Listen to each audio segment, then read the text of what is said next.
Nous allons vous expliquer quelles sont les structures des questions interrogatives en anglais. Il en existe deux types, ouvertes et fermées. Les réponses aux questions interrogatives fermées sont par oui ou par non. La première chose à placer est l'auxiliaire, be, have. S'il n'y a pas d'auxiliaire, on emploie do, accordé avec le sujet, ou bien des auxiliaires modaux comme could, can, may. On place ensuite le sujet, possessif ou démonstratif, I, you, it, your hair.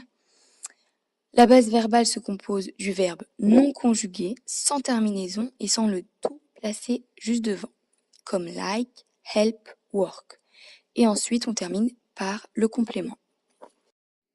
Do you like chocolate? Aimes-tu le chocolat? Is she terrified? Est-elle effrayée? Could you close the window? Peux-tu fermer la fenêtre? Would they repeat? Peuvent-ils répéter? La réponse aux questions interrogatives ouvertes se compose de phrases. Les mots interrogatifs sont toujours placés au début de la phrase. Les plus utilisés sont what qui signifie quoi, qu'est-ce que, where qui signifie où, when, quand, who, qui, how, comment et why, pourquoi. On vient ensuite placer l'auxiliaire be, have. S'il n'y a pas d'auxiliaire, on emploie do accordé avec le sujet ou bien des auxiliaires modaux comme could, can, may. On place ensuite le sujet, possessif ou démonstratif, I, he, she, your, his. On place ensuite la base verbale, like, help, work, puis le complément. On va illustrer tout ça avec des phrases d'exemple. What is his name? Quel est son nom?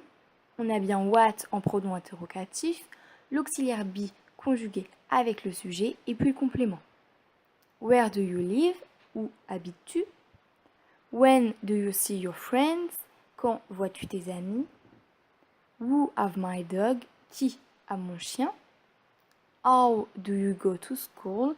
Comment vas-tu à l'école? Why is she in stress? Pourquoi est-elle stressée?